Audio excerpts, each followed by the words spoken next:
Alyson is on month 5 of her 6-month sabbatical that was not planned. Here's how she knew she had to go and how this sabbatical will help her transition into her new job. Welcome to 12 Days of Career Breaks. My name is Stephanie Perry from BigHarriers.com. Hi, Alyson. I'm ROSHIDA DOWE of sheetasontheloose.com. We're interviewing 12 Black women who took time off work to travel. We're talking making big moves, pushing through fear, and living their best life. So make sure that you hit subscribe and turn on notifications so you'll be notified when we post the next video. We're starting off with something fun today. Because we don't know Alyson yet, we are going to play a game called House Party, the game. House Party is our sponsor for these videos. House Party, the game. Yeah, okay. I'm excited. All right, Alyson, I'm going to pick out 2 cards, and I'm going to ask you 2 cards from the box. I'm going to ask you 2 questions, chosen at random. House Party, the game. And we'll see how you do. All right. I believe in you, Alyson. I think you're going to get this. Which NYC neighborhood did the 1994 sports drama Above the Rim take place in? Multiple choice. A, Brooklyn, B, Harlem, C, Queens, D, Yonkers. Okay. Do you remember? I do remember the movie, but I'm trying to think of the borough, I guess.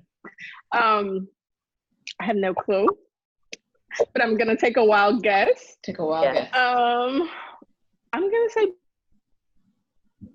Brooklyn. So A for Brooklyn. Ooh, it was a little too wild. I guess it was a little too wild. Steph, you want to see if you can pick up a point? By the way, this isn't in the rules. We're just doing it like this today. Steph, do you want to guess? I'm guessing Harlem. Harlem. Stephanie gets a point. Nice. Alyson, you did not get anywhere with that. I know, it's sad.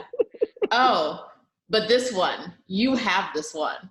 You have it. Thank you for believing in me, okay? I believe in you. All right. Which R&B group was composed of members Dino, Shazam, and G.I.? Your options are A, Silk, B, H-Town, C, Guy, D, Shy. Going to be B, H-Town. I knew it. I knew you'd get H-Town. Thank God. And I was, yes. All right, so that's it for the game today. We're 1-1, but everybody knew something. Well, that's fun. Yes. Okay, so we have a link to House Party the game in the description. Go ahead and get your game so that you can flex your 90s and 2000s knowledge at your next game night. Yes, and try to stump all your friends. All right, let's get into it. Hi, Alyson. Hello. So you had an experience that a lot of women have, unfortunately, a lot of Black women. Out of the blue, God labeled you an angry Black woman and caused you significant stress. What was going on? You know, I haven't really figured it out. I haven't dedicated a lot of time to it. All I know, I really think that the timing was very interesting. I was gone to Rome for 2 weeks on a vacation, came back, worked a week, and then I was out for another week because my dad had a surgery, which all of this was pre-planned. I had enough hours, no problem. When I get back, so that 4th week, I get back and I'm basically pulled into the office and told that, you know, while I was away, people felt comfortable to speak up, you know, about me because basically I was just this office place bullying. Mind you, I've been at this place for 5 years, never been written up, never had a negative review, nothing. So, you know, of course, I was completely, you know, bombarded with it. I was just taken aback by it or whatever. So of course I pushed back and I'm like, okay, well, can I get some examples, you know?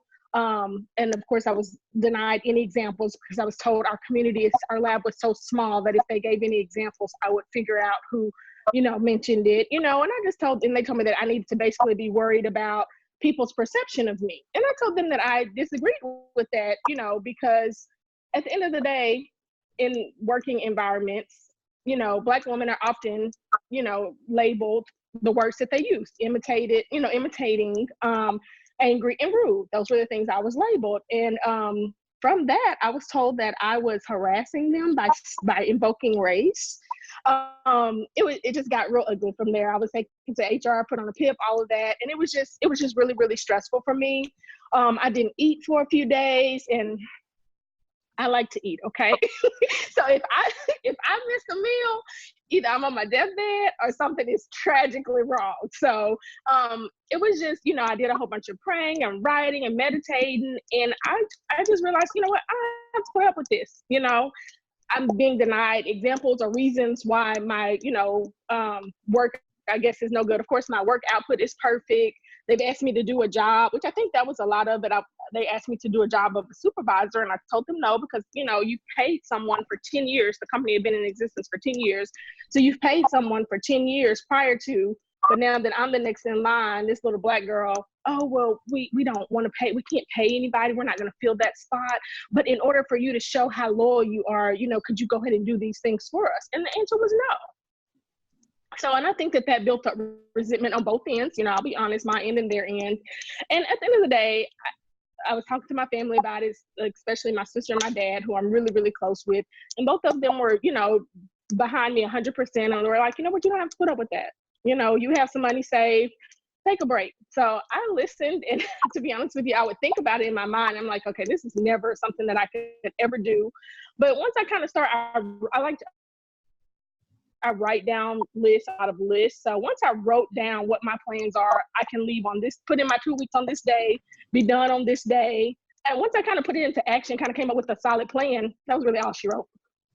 So how long from a time you thought, I want to get out of here, I want to make a plan, and you getting out the door? How long was that window?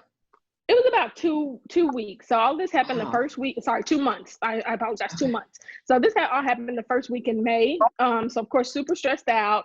It carried on, until, I guess I say end of May. And after that, I said, you know what, I'm not doing this. So mid-June, I put in my 2 weeks notice, and my last day was July the 3rd. Okay. Now, we hear people have, similar situations, but they just stick around, they stay. I watched today.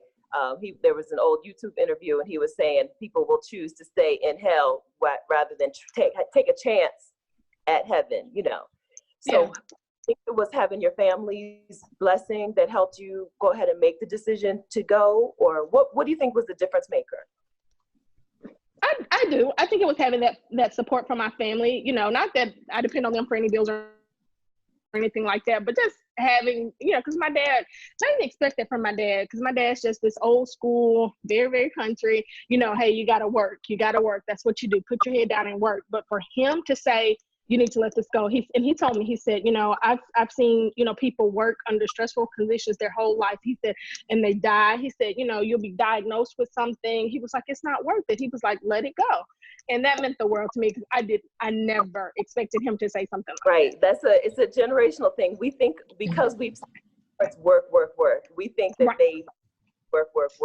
But really, we just don't have the conversations with them. What they really value, is peace of mind. Absolutely. And you're not going to get that from your job. You're not going to get loyalty from your job. But once we don't have those conversations, so we don't know what.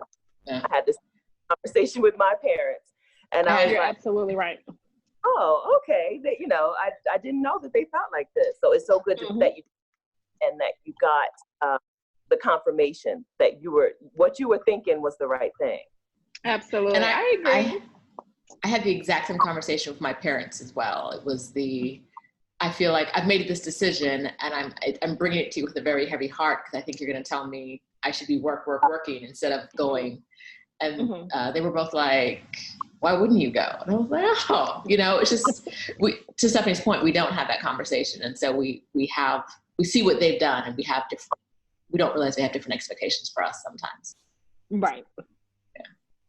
And I think this conversation is definitely on the forefront right now. It's kind of brought it all, kind of full circle for me with the things that are going on in the media right now, as far as Gabby Union.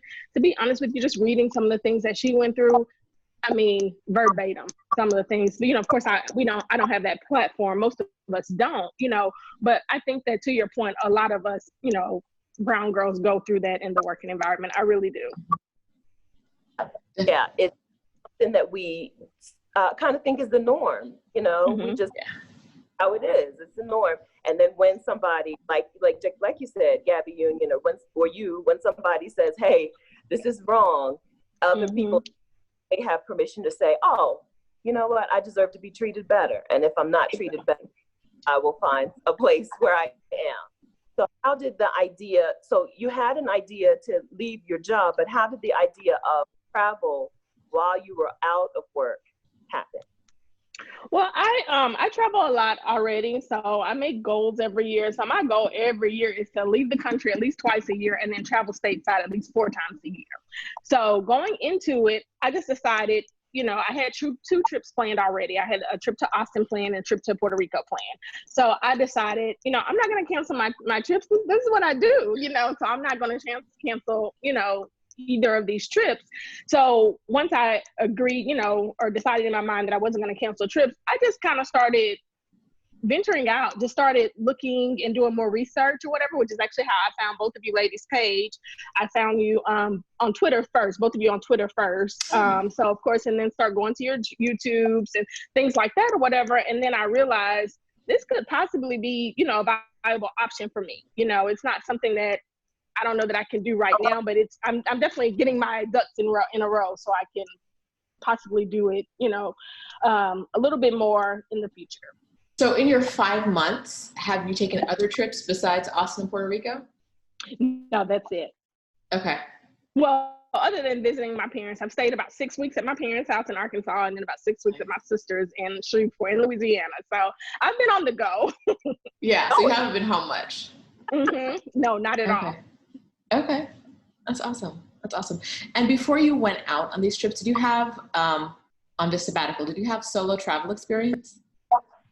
I've actually never traveled solo before. It's something that I'm open to doing and I want to do, but it's just normally a friend will say, "Hey, you're going to, can I go?" And then I always end up at least having one person tag along with me. But it's not something that I'm opposed to, nothing that I'm afraid of or anything like that. I just haven't had the opportunity to do it yet. You're one of the people that I hear that says the thing that I don't hear a lot, which is your friends said they were going to go and they actually went. You know, we usually get examples of the other way of like 10 friends saying, "I'm going to come with you." And then, so yeah, you usually you're absolutely plan your right. trip first. You plan your trip first and then people hop on. Yeah, that makes sense. So I'd like to hear a little bit more about this. So you say, "I'm going to Puerto Rico on these dates," and people say, "I'm coming with you."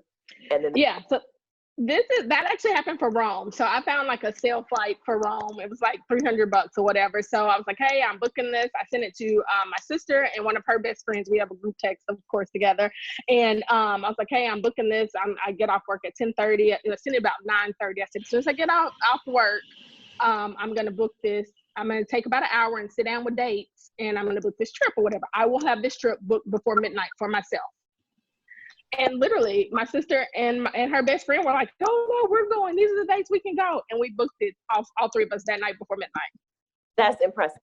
I don't think it'll ever happen again. Don't get me wrong, I don't. And I was actually surprised. It's impressive to me as well, because if they didn't say that, you would be a solo traveler now. You know, like you were willing to put yourself out there and take the trip whether they went or not, right? So that's I felt like it was too good of a deal to pass, you know, up. And I see trips like that all the time. So I'll tell, like, even for Puerto Rico, I've had that. I had it booked since like March or April, and I found a $200 flight. I sent it to my friend. I was like, "Hey, I'm gonna book this tonight," or whatever. She's like, "Hey, I'll go." And so, but yeah, if not, I'm definitely open to going by myself. No problems at all. nice. Now, you said that when you decided to leave, you were like, "I already have savings. I can do it." Is savings something that you've done? Like, did you have a plan for the money and then divert it into sabbatical money? No, since I am a single, unattached girl, I always try to keep a little bit of it's more of an emergency fund. It wasn't sabbatical money, it was emergency fund. But I do try to, save money, just because you never know what's going to happen. I don't have, the significant other to go and say, "Hey, the water pipe busted," or whatever. The AC's out, which has happened. So I always try to save money just for the emergency fund. Okay. Response. That is very responsible. Yeah. And it gives you a lot of freedom, because if you hadn't done that, you might still be in that job. Exactly. Yep. Yeah. So did you have a name for your sabbatical? Was it like a mini retirement, or did you call it a sabbatical? How did you describe it to your friends and family?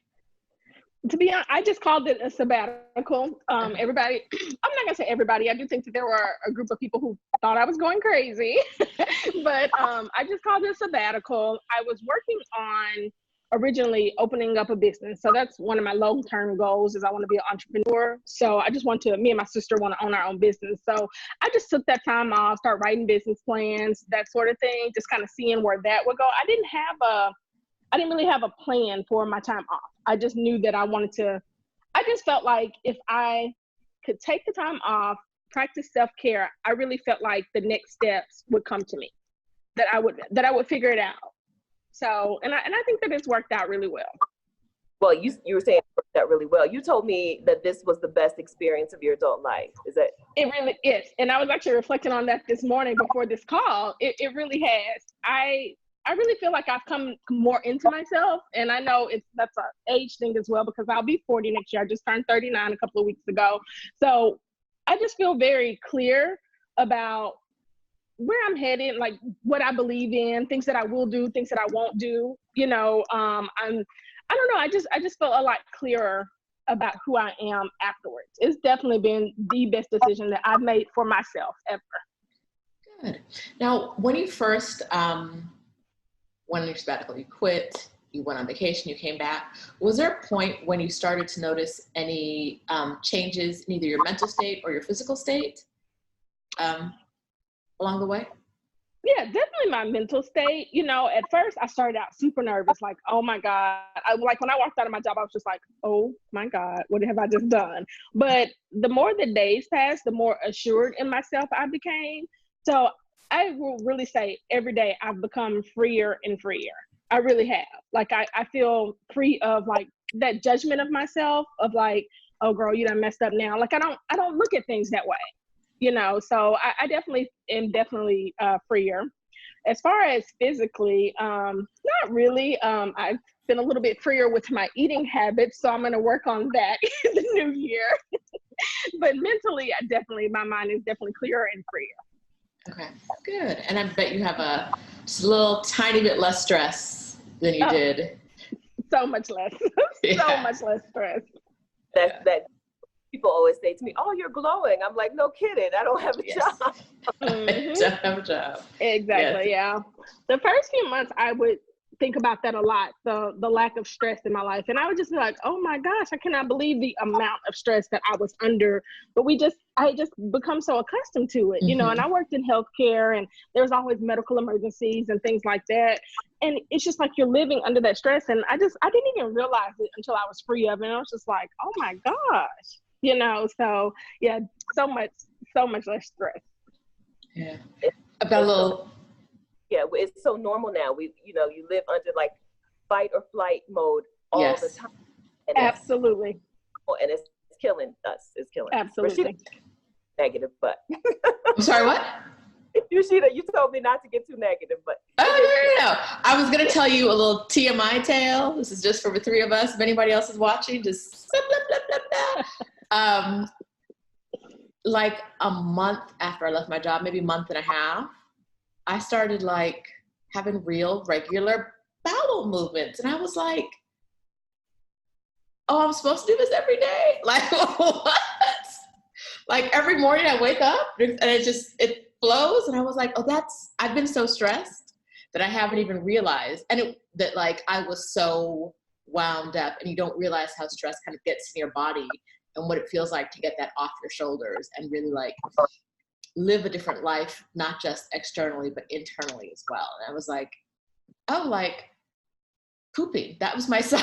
It's really crazy because I had that same experience. I thought it was just me, but I was like, wow. Yeah.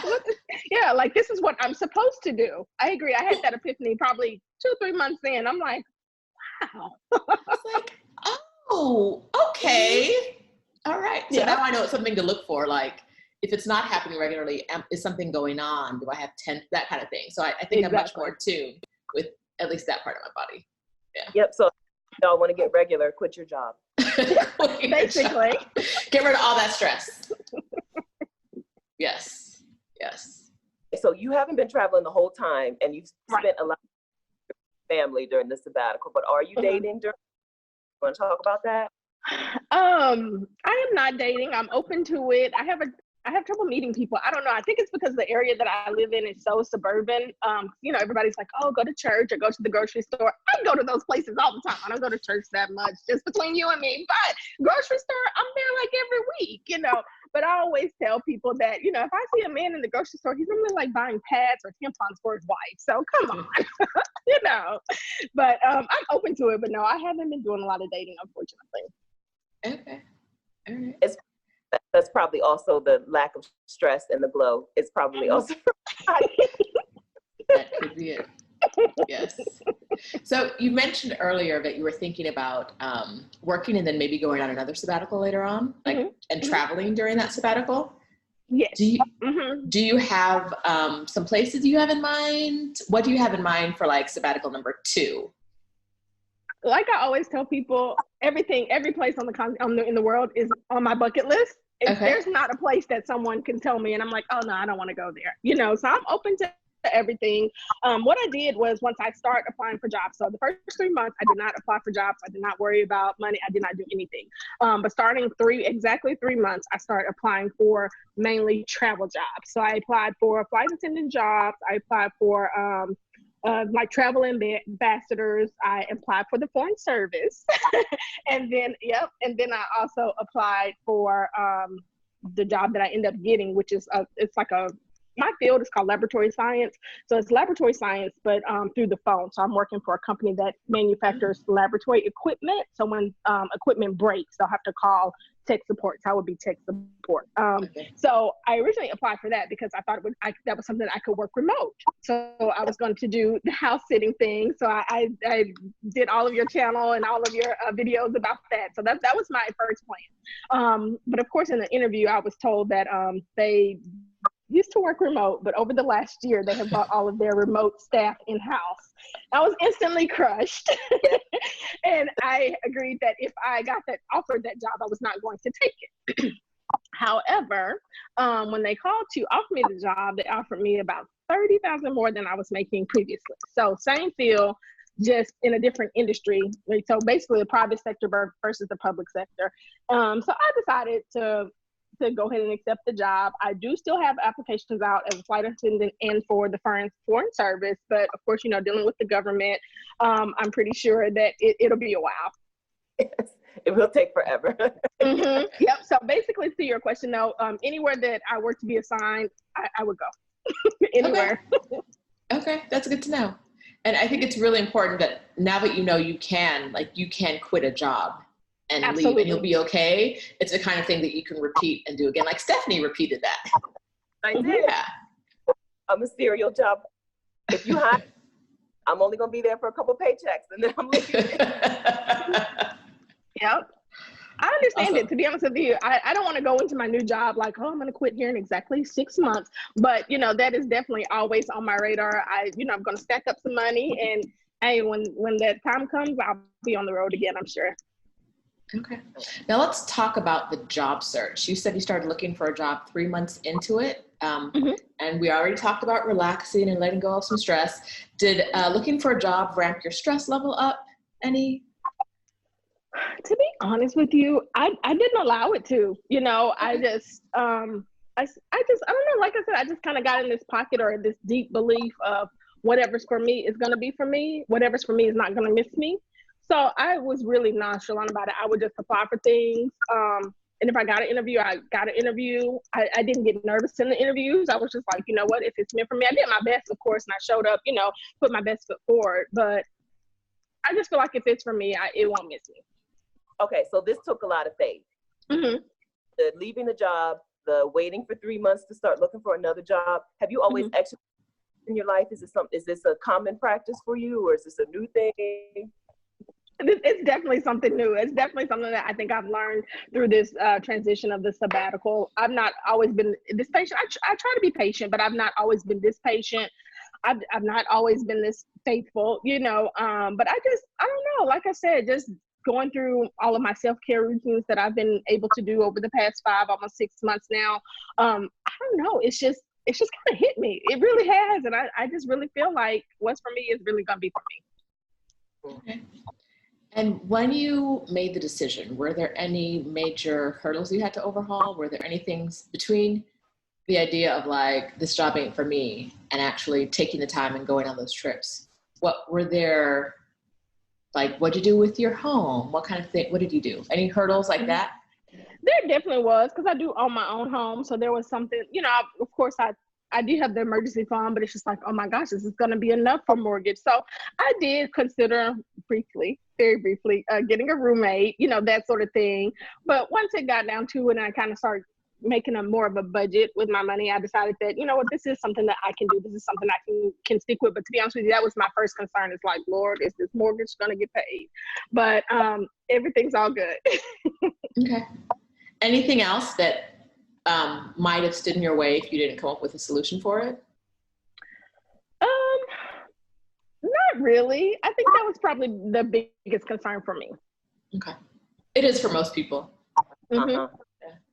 Really. Now, you had people who thought that maybe you were losing your mind.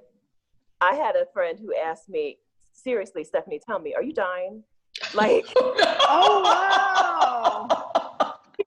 who don't think that you're allowed to have free time and who don't think that you're allowed to like try something new until you're on your best days, right? Mm-hmm. Or you're of your sanity.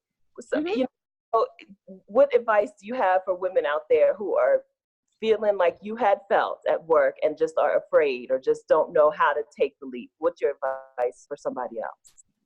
You know, I think about this a lot because I do have one really close friend of mine who is having a tough time at work, you know, that sort of thing. She's had a tough time at work for them like the past years. Like, so I think about this a lot. But ultimately, my advice is that number one, you can do it. Number two, just believe in yourself, stay positive, get a, you know, self-care routine. That's super important. So whether it's, I do jigsaw puzzles and write, I journal, and then I do meditation.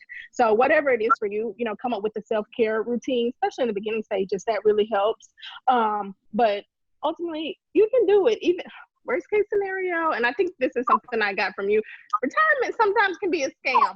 Worst case scenario, if you got to, you know, skip $5,000 off your 401k, at the end of the day, it's better to do that than, you know, die under the pressures of stress or die unhappy, work unhappy your whole life. Life is just too short for that. I'm a firm believer in Okay. Me too. Where I say all the time, waiting for retirement is a scam. I went with my parents on a vacation right after my mom retired, that. Mm-hmm. and like, I'm not doing this. I'm not going to wait that age to try to live. You know, Yep. I mean, they're living, you know, but Of course.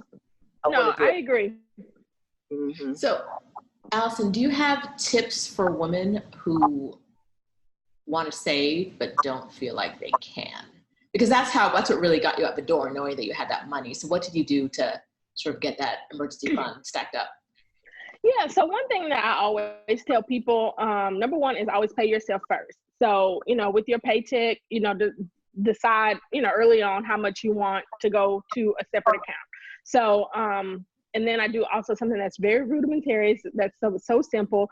I make that second or savings account at a bank that's not easily accessible. So I have a credit union here that's literally on the other side of town. It's a small credit union, other side of town. I don't have it's just a savings, so I don't have an ATM card to it. Literally, if I want money, I must really need it out of this savings account. You know, and a lot of people think that's so silly, but I do believe in kind of building up those obstacles kind of between you and your money, to where, of course, if it's an emergency or something that you need to get to it, you can, but it's not something that you're just driving by the street and you're like, you know what, let me go get $200 out of here, you know? So those are the first things I tell people. Number, pay yourself first. You're the one that's doing this work. So pay yourself first. And then number two, wherever you decide to put this money, put it somewhere that's not so easily accessible. That's very helpful. Thank you. Alyson, was there anything that you didn't say that you want to say? No, I definitely want to thank you all for the opportunity for, asking me to do this interview. It's not something that I've ever done or ever thought that I would be able to do. But of course, that goes back to my previous statement. I do really believe that, once I started researching this travel thing, it's something that I can definitely do. So I really appreciate you guys for giving me this outlet. We're very grateful that you did, because I'm sure your story is going to resonate with a lot of people, and you're opening up new avenues of thought for them. So thank you for being here. Yes, absolutely. Thank you so much for sharing your story with us. Now tell people where they can follow you. They want to follow. All right. Sure. I'm on Twitter. I'm Alyson, or AllyGirl08. So Ally, ALYGIRL 08 on Twitter. And then I'm Alyson, ALYSON, the greatest on Instagram. So those are the two, the best platforms to find me on. I am on Facebook, but I'm incognito there. So just for the groups. So I don't engage much on Facebook, so I won't share that one. But Twitter and Instagram, that's where it all goes down. Okay, perfect. Thank you so much, Alyson. We appreciate you. All right. Thank you all very much. Thank you. Bye. All right. I'm going to stop. Stay. I'm going to stop recording. Okay. Oh, but wait, that's not it.